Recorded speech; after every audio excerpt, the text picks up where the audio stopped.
Hey y'all, welcome back to the garden, and this is going to be a pretty quick tour of my fall garden and what's going on right now.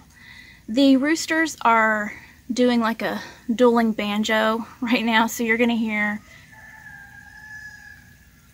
I'm pretty sure you can hear them crowing back at each other from across the property.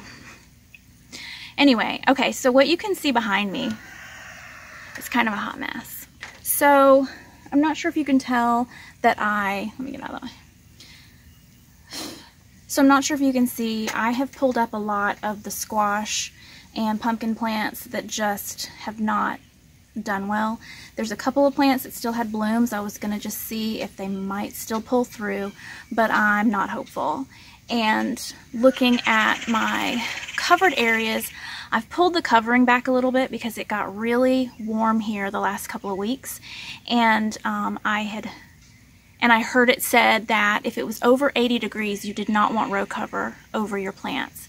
So I made the decision that I would risk insects and cats and things like that getting into those beds because I didn't want to cook my seedlings. So we'll see how that turns out. In the future, I want to be able to buy insect netting and see if that helps.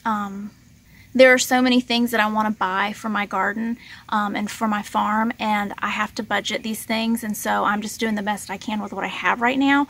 But when it comes to the future, I would like to be able to buy insect netting for covering my lettuces and things like that to keep the bugs off of them, and also to keep my cats from walking around in them.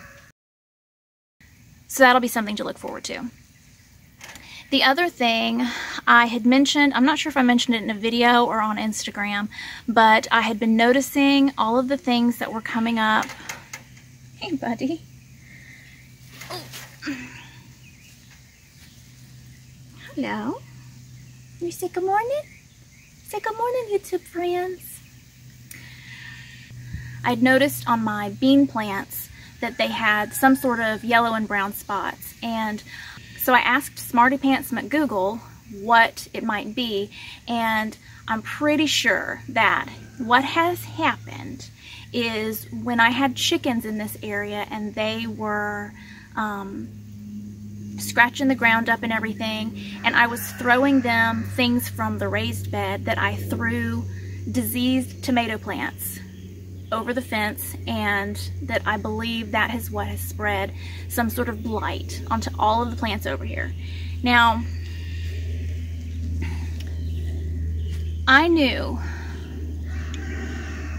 that it was probably a bad idea, but I did it anyway because I thought, it might not be that bad. Turns out it was pretty bad because everything over here has been covered in the same spots, including the Malabar spinach. Actually, I'm noticing a couple of pea plants that seem fine, but everything else seems to be infected. I'm not sure what's going to happen to my lettuces and my kales and my beets and the other things that I have planted under the row covers. I'm just going to let it go for now and see how it turns out. But I have to share that it was a really bad idea that I threw the tomato plants over the fence, not thinking that the blight could spread to the soil like it did, but it did.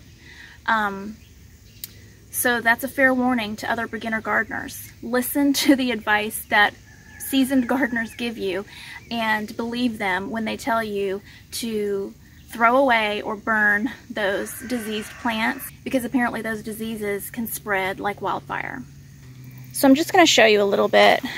I'm just noticing the Malabar spinach is getting all speckledy, and I really believe that that's what's the problem, is that whatever was in the soil is affecting it, and that makes me really sad because the spinach is looking great and it's coming up really thick and healthy looking otherwise. So I'm just going to let it go. I'm just going to see what happens. Everything's a learning experience, right? But then you see I have some little okra plants, and they are starting, as small as they are starting to actually put on some little buds. So maybe if the weather holds out, I might get some okra. Let me show you. See these bean plants look sad.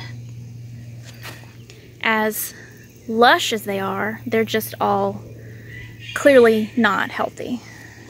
And the same for these plants as well. You can see, even though I am getting so many blooms and actually getting beans on these plants, they just don't look healthy. So if you know whether or not it's a good idea for me, hey bud, for me to save the seeds from these plants, or if by saving the seeds I will just continue to pass on these viruses or whatever's going on with these plants, let me know. Should I save them or not? My radishes were doing really well. They are not bulbing, and I think it's because it's been too hot. So I was trying to save them just to eat the greens off of them. If they do go ahead and flower, to just let them go to seed, and we can eat the seed pods, which are supposed to taste just like radishes. So that's the plan, except right now, get out of there, Skipper. See what I'm dealing with? Right now I'm seeing that the leaves are looking kind of sad though. They're getting spotty.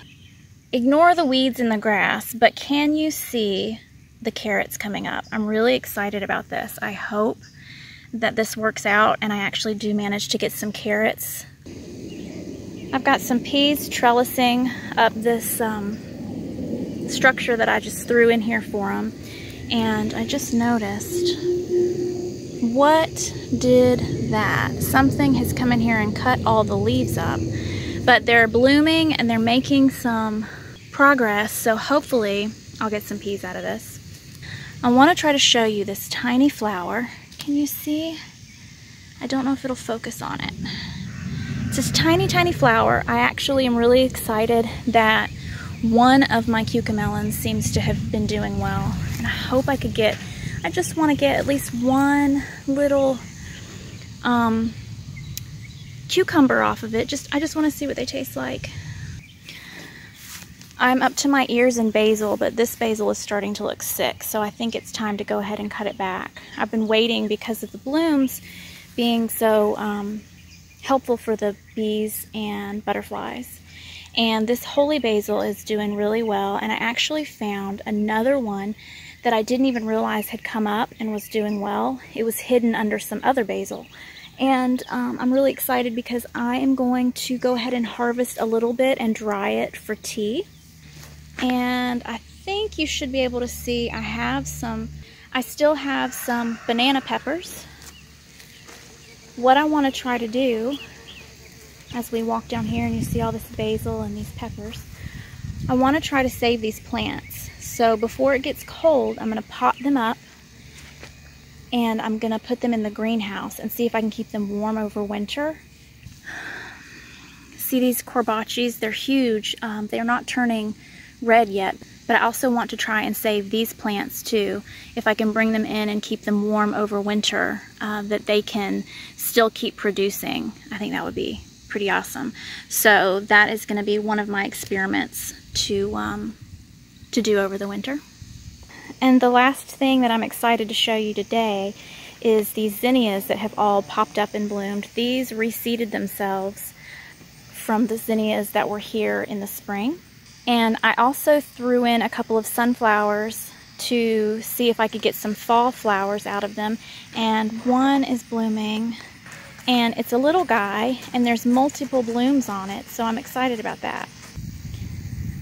I'm not sure how well you can see this mess that's left over from this bed, but there are a bunch of marigolds, like 3 different varieties of marigolds, as well as zinnias coming up in amongst the basil, and then also like just a bunch of weeds that are still thriving in this bed. So I'm happy for the butterflies and the bees to still have something to eat right now. It's really warm right now, but in a few weeks it's going to start getting colder. And I'm really glad that I didn't pull these out when I thought that they were dead maybe 3 or 4 weeks ago, because they have just come back more lush than they were even in the spring. Can you see how the calyxes are forming all over this roselle? About a week after the flower drops is when you're supposed to pull them off. So I actually need to go ahead and collect probably, I would say at least a half a gallon of calyxes already just from this one plant. So that's exciting, and I'm glad that this plant pulled through so that I actually do have some roselle to show you when I make tea and then the faux cranberry sauce for Thanksgiving. So I didn't show you the seedlings coming up in my mini greenhouses, but they are doing well. But I'll show you in the next video what they're looking like and how things are progressing there as well. Thanks for hanging out with me in this short fall tour of my garden in Florida right now. There's still a lot growing, and I'm excited to continue to share, hopefully at least weekly, what's going on in the garden. So let me know if there's something that you want me to talk more about, or if you have any suggestions, or you want to share your experiences, what's going on in your fall garden right now. Thanks for watching.